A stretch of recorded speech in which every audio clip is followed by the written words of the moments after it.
ପିଲାମାନେ କେମିତି ଅଛନ୍ତି? ଆଇ ହୋପ୍ କି ସମସ୍ତେ ପିଲାମାନେ ବହୁତ ହି ଭଲ ଥିବେ। ସो ତମେ ସେମିତି ଭଲ ଥାନ୍ତୁ।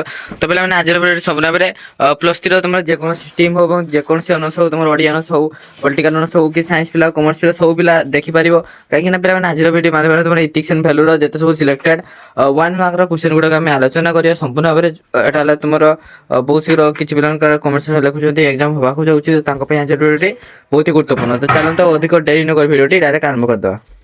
ବ୍ୟାକ୍ ନମ୍ବର କଣ ଅଛି?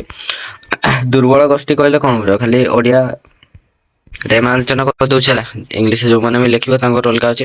ଯେଉଁମାନେ ବି ଗୋଷ୍ଠୀ ସମାଜ ମଧ୍ୟରୁ ନିର୍ଦ୍ଦିଷ୍ଟ ଆର୍ଥିକ ସାମାଜିକ ସେବା ହାସଲ କରିବାରୁ ବାଦ ପଡ଼ିଯାଏ ସେମାନଙ୍କୁ ଦୁର୍ବଳ ଗୋଷ୍ଠୀ ଭାବରେ ଅଭିହିତ କରାଯାଏ। ହେଲେ ଦୁର୍ବଳ ଗୋଷ୍ଠୀ କିଏ? ନା ଯେଉଁ ମାନବୀୟ ଗୋଷ୍ଠୀ ସମାଜ ମଧ୍ୟରୁ ନିର୍ଦ୍ଦିଷ୍ଟ ଆର୍ଥିକ କ୍ଷେତ୍ରରେ ହଉ କି ସାମାଜିକ ସେବା କ୍ଷେତ୍ରରେ ହଉ ସେ ହାସଲ ଯଦି ସେ କରିପାରେ ନାହିଁ ତ ସେମାନଙ୍କୁ ଦୁର୍ବଳ ଗୋଷ୍ଠୀ ବୋଲି କୁହାଯାଇଥାଏ। ଚାରୋଟି ଦୁର୍ବଳ ଗୋଷ୍ଠୀ ମାନ କଣ? ଶାରୀରିକ ଆକ୍ରମଣ ଶାରୀରିକ ଆକ୍ରମଣ, ଶରଣାର୍ଥୀ, ପ୍ରବାସୀ ଓ ଶିଶୁମାନେ ହେଉଛନ୍ତି ଚାରୋଟି ଦୁର୍ବଳ ଗୋଷ୍ଠୀ। ଭାରତରେ ଦୃଷ୍ଟିଗୋଚର ହେଉଥିବା କେତୋଟି ଦୁର୍ବଳ ଗୋଷ୍ଠୀ ମାନ ଏବଂ କଣ? ମାନେ ଆମର ଭାରତରେ କେତୋଟି ଦୁର୍ବଳ ଗୋଷ୍ଠୀ ଗୁଡ଼ିକ ଅଛନ୍ତି?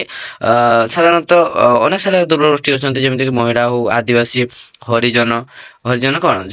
ସେଇଟା ଗୋଟେ ଆଦିବାସୀ ଗୋଷ୍ଠୀ ହେଲା। ତାପରେ ଶିଶୁ, ଶାରୀରିକ ଅକର୍ମଣ ଯିଏକି ହ୍ୟାଣ୍ଡିକ୍ୟାପ୍ଟ ଯୋଉଟା ଆମକୁ, ତାପରେ ଏଡ୍ସ ରୋଗୀ, ଯୌନଗତ ଶୋଷିତ ବ୍ୟକ୍ତି, ଗରିବ, ପ୍ରବାସୀ ଆଦି ଭାରତରେ ଦୁର୍ବଳ ଗୋଷ୍ଠୀ ଭାବରେ ଦୃଷ୍ଟିଗୋଚର ହୋଇଥାନ୍ତି। ଚାରୋଟି ମୁଖ୍ୟ ଦୁର୍ବଳ ଗୋଷ୍ଠୀର ପ୍ରକାର ଭେଦ କଣ? ଚାରୋଟି ଯଦି ଆମେ ଦୁର୍ବଳ ଗୋଷ୍ଠୀ ଦେଖିବା ତାହେଲେ କଣ? ଗୋଟେ ଶାରୀରିକ କ୍ଷେତ୍ରରେ ହଉ କି ଆର୍ଥିକ କ୍ଷେତ୍ରରେ ହଉ କି ସାମାଜିକ କ୍ଷେତ୍ରରେ ହଉ କି ପରିବେଶିକ ଦୁର୍ବଳ ଗୋଷ୍ଠୀ ହେଉଛନ୍ତି ଚାରୋଟି ମୁଖ୍ୟ ଦୁର୍ବଳ ଗୋଷ୍ଠୀ। ଦୁର୍ବଳ ଗୋଷ୍ଠୀ ସୃଷ୍ଟି ହେବାର କାରଣ କଣ? ଦରିଦ୍ରତା, ଅତ୍ୟଧିକ ଚାପ, ତା ସହିତ ଶାରୀରିକ ସମସ୍ୟା, ଭୂମିକମ୍ପ ଆଦି ଦୁର୍ବଳ ଗୋଷ୍ଠୀ ସୃଷ୍ଟି ହେବାର କାରଣ ଗୁଡ଼ିକ। ତ ଦେଖିବା ଆମ ଶରୀର ପାଇଁ କେଉଁ 7ଟି ପୁଷ୍ଟିକର ଖାଦ୍ୟ ଜରୁରୀ ମନେ ହୋଇଥାଏ? ନା ଆମ ଶରୀର ପାଇଁ କାର୍ବୋହାଇଡ୍ରେଟ୍, ପ୍ରୋଟିନ୍, ତା ସହିତ ଫ୍ୟାଟ୍, ଭିଟାମିନ୍, ମିନେରାଲ୍ସ ଇତ୍ୟାଦି ଅନେକ ସାରା ଅଛି, ସେଗୁଡ଼ା ଲେଖିପାରିବ। ଯେମିତି ଜଳ ବି ହେଇପାରିବ। ତ ଦେଖନ୍ତୁ ଦୁଇଟି ମୁଖ୍ୟ ପ୍ରକାରର ପୁଷ୍ଟିକର ଖାଦ୍ୟ କଣ? ପୁଷ୍ଟିକର ଖାଦ୍ୟ ଲେଖିପାରିବ। ଗୋଟେ ହେଲେ ସ୍ୱପୋଷୀ ଆଉ ଗୋଟେ ପରପୋଷୀ ହେଉଛି ଦୁଇଟି ମୁଖ୍ୟ ପ୍ରକାରର ପୁଷ୍ଟିକର ଖାଦ୍ୟ। ଭାରତରେ ପ୍ରସାରଣ ଜନକ କିଏ? ଭାରତରେ କଲିଥୁର ଗୋପାଳନ ପ୍ରସାରଣ ଜନକ କିଏ ଦେଲେ? ନା କଲିଥୁର ଗୋପାଳନ। ତାପରେ ଦେଖିବା କେଉଁ ଦିନଟାକୁ ବିଶ୍ୱ ପୁଷ୍ଟିକର ଦିବସ ଭାବରେ ପାଳନ କରାଯାଇଥାଏ? ନା 2022 ମସିହା ନଭେମ୍ବର 10 2022 ମସିହା ନଭେମ୍ବର 10 ତାରିଖଟିକୁ କଣ କୁହାଯାଏ? ନା ବିଶ୍ୱ ପୁଷ୍ଟିକର ଦିବସ ରୂପେ ପାଳନ କରାଯାଇଥାଏ। ଭାରତରେ ନମ୍ବର 1 ପୋଷଣମୁକ୍ତ କମ୍ପାନୀର ନାମ କଣ? ନା ଭାରତୀୟ ହେଭେଲା ଲାଇଫ ପୋଷଣ ହେଉଛି ନମ୍ବର 1 ପୋଷଣଯୁକ୍ତ କମ୍ପାନୀ। କେଉଁଟି ପୋଷଣ ବ୍ରାଣ୍ଡର ନମ୍ବର 1 ଅଟେ? ହେରୋବା ଲାଇଫ ପୋଷଣ କୌଶଳ ଏବଂ ଓଜନ ହ୍ରାସ ବ୍ରାଣ୍ଡ ହେଉଛି ନମ୍ବର 1 ପୋଷଣ। ପୋଷଣ ରାଜା କିଏ? ପ୍ରୋଟିନ୍ ହେଉଛି ପୋଷଣ ରାଜା। ତାହେଲେ ପୋଷଣ ରାଜା କିଏ? ପ୍ରୋଟିନ୍। ବିଶ୍ୱ ସ୍ତରରେ ପୋଷଣ ଜନକ କିଏ ଅଟନ୍ତି? ଆଣ୍ଟୋନି ଲାଭରେଣ୍ଟେ, ତା ସହିତ ଲାଭଜିଏର ବିଶ୍ୱ ସ୍ତରରେ ପୋଷଣ ଜନକ ଅଟନ୍ତି। କିଏ? ପ୍ରଥମ ପୋଷଣ କାଢ଼ିଥିଲେ ଆମେରିକାର ସାରହ ଟାଇସନ୍ ରେଭେର ପ୍ରଥମ ପୋଷଣବାଦୀ ଥିଲେ। ଭାରତରେ କିଏ ପ୍ରସିଦ୍ଧ ପୋଷଣକାରୀ ଅଟନ୍ତି? ରୁଜୁତା ବିୱକର ଭାରତର ପ୍ରସିଦ୍ଧ ପୋଷଣକାରୀ ଅଟନ୍ତି। କେଉଁ ଦିନଟାକୁ ଜାତୀୟ ପୋଷଣ ଦିବସ ରୂପେ କୁହାଯାଇଥାଏ? ନା ପ୍ରତିବର୍ଷ ସେପ୍ଟେମ୍ବର 1ରୁ 7 ଦିନ ଜାତୀୟ ପୋଷଣ ଦିବସ ଭାବେ ପାଳନ କରାଯାଇଥାଏ। କେଉଁଟି ପୋଷଣର ଗୁରୁତ୍ୱପୂର୍ଣ୍ଣ ବିଷୟ? ପୋଷଣର ଗୁରୁତ୍ୱପୂର୍ଣ୍ଣ ବିଷୟ ହେଉଛି କଣ? ଜଳ। ପୋଷଣର 4ଟି ମୌଳିକ ଉପାଦାନ କଣ? ପୋଷଣର 4ଟି ମୌଳିକ ଉପାଦାନ ହେଉଛି କ୍ୟାଲସିୟମ, ପଟାସିୟମ, ତା ସହିତ ଡାଏଟାରୀ ଫାଇବର, ଭିଟାମିନ ଡି। ପୋଷଣର 4ଟି ମୌଳିକ ଉପାଦାନ। କେଉଁ ଫଳ ଅଧିକ ପୁଷ୍ଟିକର ଅଟେ? ନା 17ଟି ପୋଷଣ ତତ୍ତ୍ୱକୁ ନେଇ ଲେମ୍ବୁ ଅଧିକ ପୁଷ୍ଟିକର ଫଳ ଅଟେ। ଭାରତର ଜାତୀୟ ପୁଷ୍ଟିକର ମାସ କଣ? ଭାରତ ସରକାର ସେପ୍ଟେମ୍ବର ମାସକୁ ଜାତୀୟ ପୁଷ୍ଟିକର ମାସ ଭାବରେ ପାଳନ କରିଥାନ୍ତି। କିଏ 22 ଦିନର ପୋଷକ ତତ୍ତ୍ୱ ସୃଷ୍ଟି କରିଥିଲେ? କିଏ? ନା ବ୍ୟୁନେସ୍କ ବନ୍ଧୁ, ତା ସହିତ ପ୍ରଶିକ୍ଷକ, ବ୍ୟାୟାମ ଶିକ୍ଷକ ଏବଂ ନ୍ୟୁୟର୍କ ଟାଇମ୍ସର ମୁଖ୍ୟ ବିକ୍ରୟ ଲେଖକ ମାର୍କ ବର୍ଜସଙ୍କ ଦ୍ୱାରା 22 ଦିନ ପୋଷକ ତତ୍ତ୍ୱ ସୃଷ୍ଟି କରିଥିଲେ। କିଏ ପୋଷଣ ଅଭିଯାନକୁ ଭାରତରେ ଶୁଭାରମ୍ଭ କରିଥିଲେ? ନା 2018 ମସିହା ମାର୍ଚ୍ଚ 8 ତାରିଖରେ ଭାରତର ପ୍ରଧାନମନ୍ତ୍ରୀ ଶ୍ରୀ ନରେନ୍ଦ୍ର ମୋଦି ଦ୍ୱାରା ରାଜସ୍ଥାନର ଝୁନୁଠାରେ ପୋଷଣ ଅଭିଯାନ ଆରମ୍ଭ କରାଇଥିଲେ। ଉତ୍ତମ ପୋଷଣ କେଉଁ 3ଟି ରୋଗରୁ ମୁକ୍ତି କରିଥାଏ? ଉତ୍ତମ ପୋଷଣ ବହୁମୂତ୍ର ଉଚ୍ଚ ତା ସହିତ ମେଦବହୁଳତା ଭଳି ରକ୍ତଚାପ ଆଦି ରୋଗ ଗୁଡ଼ିକୁ ମୁକ୍ତ କରିଥାଏ। 6ଟି ବାଧ୍ୟତାମୂଳକ ପୋଷଣ ମୁକ୍ତ ଖାଦ୍ୟ କ'ଣ? ଶକ୍ତି ମୂଲ୍ୟ, ଚର୍ବି ପରିମାଣ, ତା ସହିତ କ'ଣ କାର୍ବୋହାଇଡ୍ରେଟ, ଶର୍କରା, ପ୍ରୋଟିନ, ଲୁଣ ହେଉଛି 6ଟି ବାଧ୍ୟତାମୂଳକ ପୋଷଣ ମୁକ୍ତ ଖାଦ୍ୟ। What is a healthy lifestyle? ତାହେଲେ କ'ଣ? ଏକ ସୁସ୍ଥ ଜୀବନ ଶୈଳୀ କ'ଣ? ଉପଯୁକ୍ତ ସମୟରେ ଖାଇବା ସହିତ ସକ୍ରିୟ ରହିବା, ପର୍ଯ୍ୟାପ୍ତ ପରିମାଣରେ ଶୋଇବା, ମାନସିକତା ଅଭ୍ୟାସ, ଚାପ ପରିଚାଳନା, ମନ ଓ ଶରୀରକୁ ଫିଟ୍ ରଖିବା, ସାମାଜିକ ଓ ଅଧିକ ସଂଯୋଗ ଅନ୍ତର୍ଭୁକ୍ତ କରିବା ଏକ ସୁସ୍ଥ ଜୀବନ ଶୈଳୀ। How many nutrition are there? କେତେ ଗୁଡ଼ିଏ ପୁଷ୍ଟିକର ଖାଦ୍ୟ ରହିଛି? ଅନେକ ସାରା ଅଛି, ଯେମିତିକି ଜଳ ହଉ, କାର୍ବୋହାଇଡ୍ରେଟ, ପ୍ରୋଟିନ। ତ ଏଇଟା ଭାବିବନି ମୁଁ ଯେଟା କହୁଛି ସେଇଟା ହିଁ ଭୁଲ, ମାନେ যেটা ଆପଣ କହୁଛନ୍ତି ସେଇଟା ଠିକ, ତ ତାହା ନୁହେଁ। ଆରେ ତମମାନେ ଯେଟା ଭାବୁଛ ସେଇଟା ବି ଠିକ ହେଲା। ଆରେ ସେଟା ମାନେ ପୁଷ୍ଟିକର ଖାଦ୍ୟ, ତମାନେ ଯେକୌଣସି ବି ଖାଦ୍ୟ ଲେଖିଦିବ, ଯେକୌଣସି ଭିଟାମିନ ହଉ କି ମିନେରାଲ୍ସ ହଉ, ଅନେକ ସାରା ପୁଷ୍ଟିକର ଖାଦ୍ୟ ନାମ ଲେଖିପାରିବ ହେଲା, କିଛି ଅସୁବିଧା ନାହିଁ। Which nutrient provides energy? ନା କେଉଁ ପୋଷଣ ଶକ୍ତି ଯୋଗାଇଥାଏ? କାର୍ବୋହାଇଡ୍ରେଟ ପୋଷଣ ଶକ୍ତି ଯୋଗାଇଥାଏ। କେଉଁ ପୋଷକ ତତ୍ତ୍ୱ ଶରୀରକୁ ସଜାଡ଼ିବାରେ ସାହାଯ୍ୟ କରିଥାଏ? Vitamin A, vitamin C O zinc ପରି ପୋଷକ ତତ୍ତ୍ୱ ମନୁଷ୍ୟ ଶରୀରର ଟିସ୍ୟୁ ଓ କ୍ଷୟକ୍ଷତିର କରାମତି ଏବଂ ସଂକ୍ରମଣ ସହିତ ଲଢ଼େଇ କରି ଶରୀରକୁ ସଜାଡ଼ିବାରେ ସାହାଯ୍ୟ କରିଥାଏ। କେଉଁ ପୋଷକ ତତ୍ତ୍ୱ ଅଙ୍ଗକୁ ସୁରକ୍ଷା ଦେଇଥାଏ? ଚର୍ବି ପୋଷକ ତତ୍ତ୍ୱ ଭିଟାମିନ ଏ, ଡି, ଇ ଓ କେ ସୃଷ୍ଟି କରାଇ ଅଭ୍ୟନ୍ତରୀଣ ଅଙ୍ଗକୁ ସୁରକ୍ଷା ଦେଇଥାଏ।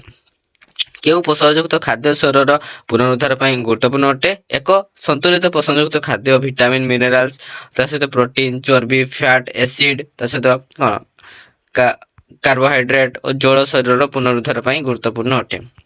Which part of the body has most nutrition? ତାହେଲେ କ'ଣ? ନା ଆମ ଶରୀରର କେଉଁ ଅଂଶରେ ଅଧିକ ପୋଷଣ ତତ୍ତ୍ୱ ରହିଥାଏ? ନା ଆମ ଶରୀରର ଯକୃତ ଅଂଶରେ ଅଧିକ ପୋଷଣ ତତ୍ତ୍ୱ ରହିଥାଏ। ତାହେଲେ କୋଉଠି ରହିଥାଏ? ଯକୃତ ଠାରେ। ଅସୁସ୍ଥତା ସମୟରେ ପୁଷ୍ଟିକର ଖାଦ୍ୟ କାହିଁକି ଗୁରୁତ୍ୱପୂର୍ଣ୍ଣ ମନେ ହୋଇଥାଏ? ନା ଉତ୍ତମ ପୁଷ୍ଟିକର ଖାଦ୍ୟ ବ୍ୟକ୍ତିବିଶେଷଙ୍କ ଶରୀରକୁ ଆବଶ୍ୟକ ପୁଷ୍ଟିକର ଖାଦ୍ୟ ଯୋଗାଇ ଏହାର ପୁନରୁଦ୍ଧାର ଏବଂ ଏହାର ମୁଖ୍ୟ କାର୍ଯ୍ୟଗୁଡ଼ିକର କରାମତି ଓ ରକ୍ଷଣାବେକ୍ଷଣ ପାଇଁ ଆବଶ୍ୟକ କରୁଥିବା ଅବସ୍ଥାରେ ସୁସ୍ଥ ହେବାରେ ସାହାଯ୍ୟ କରିଥାଏ। ପୁଷ୍ଟିକର ଜୀବନ ପ୍ରକ୍ରିୟା କ'ଣ? ପୁଷ୍ଟିକର ଜୀବନ ପ୍ରକ୍ରିୟାରେ ଭୋଜନ, ହଜମ, ଅବଶୋଷଣ, ନିଜସ୍ୱୀକରଣ, ତା ସହିତ କ'ଣ ବହିର୍ଗମନ ଅନ୍ତର୍ଭୁକ୍ତ, ତା ସହିତ ଠିକ ଭାବରେ ଶୋଇବା ଇତ୍ୟାଦି ଅନେକ ସାରା ଅଛି ଯୋଉଟା କି ପୁଷ୍ଟିକର ଜୀବନ ପ୍ରକ୍ରିୟା ହେଲା। ତାପରେ ଆସନ୍ତୁ କ'ଣ ଅଛି, ଏଇଟା ତୁମର ଗୋଟେ ଶିଶୁ ପୋଷଣର କ'ଣ ଦର୍ଶାଅ? ଶିଶୁ ଶୋଷଣ ବିଷୟରେ କ'ଣ ଅଛି ହେଲା। ଶିଶୁମାନଙ୍କୁ ଅର୍ଥନୈତିକ କିମ୍ବା ଅନ୍ୟାନ୍ୟ କୌଣସି କାରଣରୁ ଅପରାଧିତ କାର୍ଯ୍ୟକଳାପ ସହିତ ଜଟିଳ କରିବା ସହିତ ଶାରୀରିକ ଓ ମାନସିକ ନିର୍ଯାତନା ଦେବାକୁ ଶିଶୁ ଶୋଷଣ ବୋଲି କୁହାଯାଇଥାଏ। ଶିଶୁ ଶୋଷଣ ହାରର ସବୁଠାରୁ ସାଧାରଣ ରୂପ କ'ଣ? ଅବହେଳା ହେଉଛି ଶିଶୁ ଶୋଷଣର ସବୁଠାରୁ ସାଧାରଣ ରୂପ। ତାହେଲେ କ'ଣ? ଅବହେଳା ହେଉଛି ଶିଶୁ ଶୋଷଣର ସାଧାରଣ ରୂପ। ଶିଶୁ ଶୋଷଣର 3ଟି ଉଦାହରଣ ଦର୍ଶାଅ। ଅନଲାଇନ୍ ଓ ଅଫଲାଇନ୍ ଗ୍ରୁମିଂ ଓ ଶିଶୁମାନଙ୍କର କ'ଣ ଅପମାନଚିତ୍ର ବଣ୍ଟନ ଓ ବାଧ୍ୟତାମୂଳକ ଶ୍ରମ ହେଉଛି ଶିଶୁ ଶୋଷଣର 3ଟି ଉଦାହରଣ। ଆହୁରି ତୁମେ ଅନ୍ୟାନ୍ୟ ଲେଖିପାରିବ ହେଲା, କିଛି ଅସୁବିଧା ନାହିଁ। ଶିଶୁ ଶୋଷଣର ଅନ୍ୟ କାରଣ ଗୁଡ଼ିକ କ'ଣ? ଯେମିତିକି ପାରିବାରିକ ସଙ୍କଟ ହଉ, ତା ସହିତ ଦାରିଦ୍ରତା, ଉଦାସୀନତା, ଘରୋଇ ହିଂସା ଆଦି ଶିଶୁ ଶୋଷଣର ମୁଖ୍ୟ କାରଣ ପାଲଟିଥାଏ। ଶିଶୁ ଶୋଷଣ କେଉଁ ପ୍ରକାରର ଅପରାଧ ଅଟେ? ଶିଶୁ ଶୋଷଣ ଫୌଜଦାରୀ ଅପରାଧ ଅଟେ। ଶୋଷଣ କେଉଁ ପ୍ରକାରର ଅପବ୍ୟବହାର ଅଟେ? ଶୋଷଣ ହେଉଛି ମନ ଇଚ୍ଛା ସଦାଚରଣ, କ୍ଷମତା ଅପବ୍ୟବହାର ଏବଂ ଅନ୍ୟମାନଙ୍କର ଉପରେ ବେଆଇନ ନିୟନ୍ତ୍ରଣ।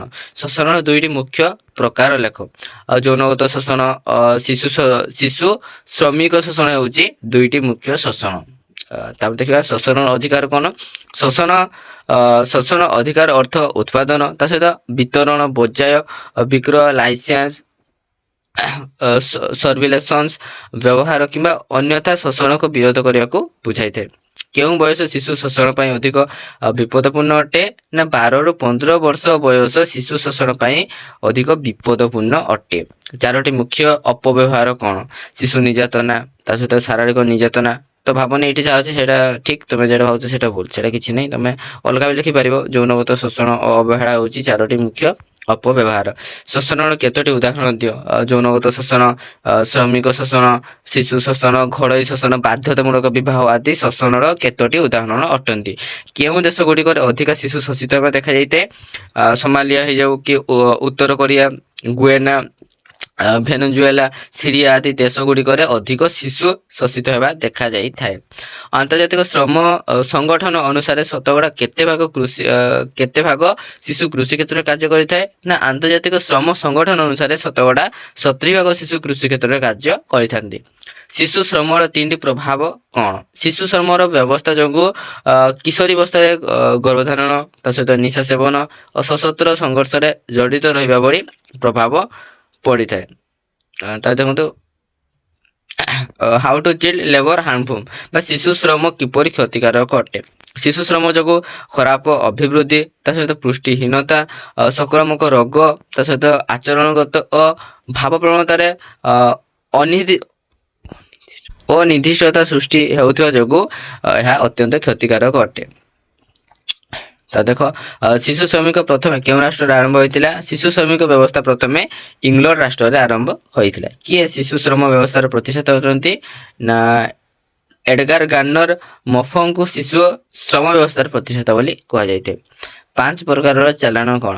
ଯେମିତି ବାଧ୍ୟତାମୂଳକ, ଶ୍ରମ ପାଇଁ କାରବାର, ବାଧ୍ୟତାମୂଳକ ଅପରାଧିକ କାର୍ଯ୍ୟକଳାପ ପାଇଁ କାରବାର, ଯୌନ ଶୋଷଣ ପାଇଁ ମହିଳାମାନଙ୍କର କାରବାର ଏବଂ ଅଙ୍ଗ ଅପସାରଣ ପାଇଁ କାରବାର ହେଉଛି 5 ପ୍ରକାରର କାରବାର ଅଟେ। ତ ଦେଖ 3 ପ୍ରକାର ମାନବ ଚାଲାଣ କଣ? ମାନବ ଚାଲାଣର 3ଟି ସାଧାରଣ ପ୍ରକାର ହେଉଛି ଯୌନ କାରବାର, ବାଧ୍ୟତାମୂଳକତା ସହିତ ଶ୍ରମ ଓ ଋଣ ବନ୍ଧନ। ଭାରତରେ ମାନବ ଚାଲାଣର କାରଣ କଣ? ଭାରତରେ ଗଠନମୂଳକ ଅସମାନତା, ସାଂସ୍କୃତିକ ଭାବରେ ଅନୁମୋଦିତ ଅଭ୍ୟାସ, ଦାରିଦ୍ରତା, ଅର୍ଥନୈତିକ ଅସୁରକ୍ଷିତତା, ତା ସହିତ ଗତି ଶ୍ରମିକ, ଲିଙ୍ଗଗତ ହିଂସା, ଦୁର୍ନୀତି ଆଦି ମାନବ ଚାଲାଣର କାରଣ ସାଜିଥାଏ। ସେକ୍ସଟିଂ ପାଇଁ ଦଣ୍ଡ କଣ? କୌଣସି ବ୍ୟକ୍ତି ବିନା ଅନୁମତିରେ ତାଙ୍କରି ଗୋପନୀୟ ପ୍ରତିଛବି ଗୁଡ଼ିକର ପ୍ରସାରଣ କରାଗଲେ ସେହି ବ୍ୟକ୍ତିଙ୍କୁ 3 ବର୍ଷ ଜେଲ କିମ୍ବା 2 ଲକ୍ଷ ଟଙ୍କାର ଅଧିକା ଜରିମାନା ବା ଉଭୟ ଦଣ୍ଡ ମିଳିଥାଏ। ମାନବ ଚାଲାଣ କେଉଁ ବୟସରେ ଅଧିକା ଅଟେ? ଯୌନ କାରବାରରେ ଜଡ଼ିତ ମାନବ ଚାଲାଣ 12 ବର୍ଷ ବୟସରେ ଅଧିକା ରହିଥାଏ। ମାନବ ଚାଲାଣ ସିଦ୍ଧାନ୍ତ କହିଲେ କଣ ବୁଝ? ମାନବ ଚାଲାଣ ସିଦ୍ଧାନ୍ତ ହେଉଛି ଏପରି ଏକ କାର୍ଯ୍ୟକଳାପ ଯାହା ମନୁଷ୍ୟର ଅଙ୍ଗଚରୀ, ବାଧ୍ୟତାମୂଳକ ଶ୍ରମ, ଯୌନ ଦାସତ୍ୱ ବ୍ୟବସ୍ଥା ସହିତ ସମ୍ବନ୍ଧିତ ରହିଥାଏ।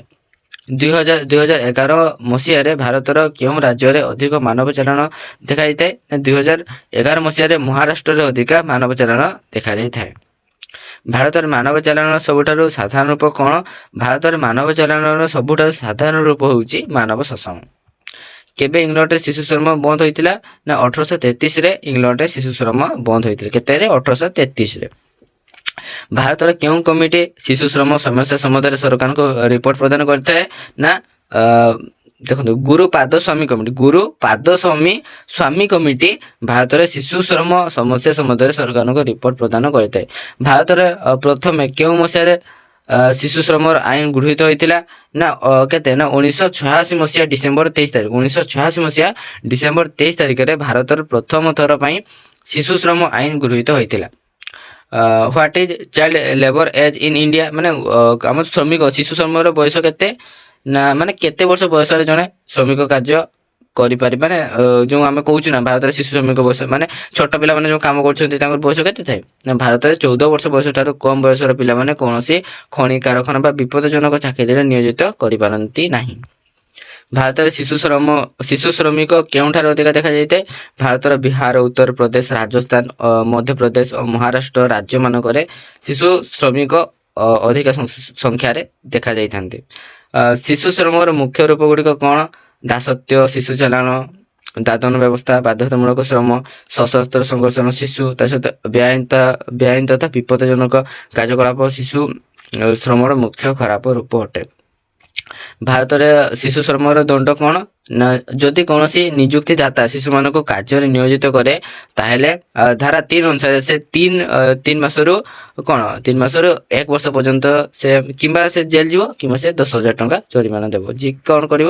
ନା ଯେଉଁ ଶିଶୁ ଚାଲାଣ ହେଉଛି ହେଲା, ଶିଶୁଙ୍କୁ ଦୋକାନ ଗୁଡ଼ିକରେ କାମ ଯେଉଁମାନେ କରୁଥିବେ ତାଙ୍କୁ ଜରିମାନା ଦେଇତେ ପଡ଼ିବ। ତ ପିଲାମାନେ ଆଜିର ଭିଡ଼ିଓଟି ଏଇଠି ରଖୁଛି। ଆମେ ନେକ୍ସଟ ଭିଡ଼ିଓରେ ତୁମର 2 ମାର୍କର କ୍ୱେଶ୍ଚନ୍ ଆନ୍ସର ଗୁଡ଼ିକ ଆଲୋଚନା କରିବା। ଧନ୍ୟବାଦ। ଜୟ ଜଗନ୍ନାଥ।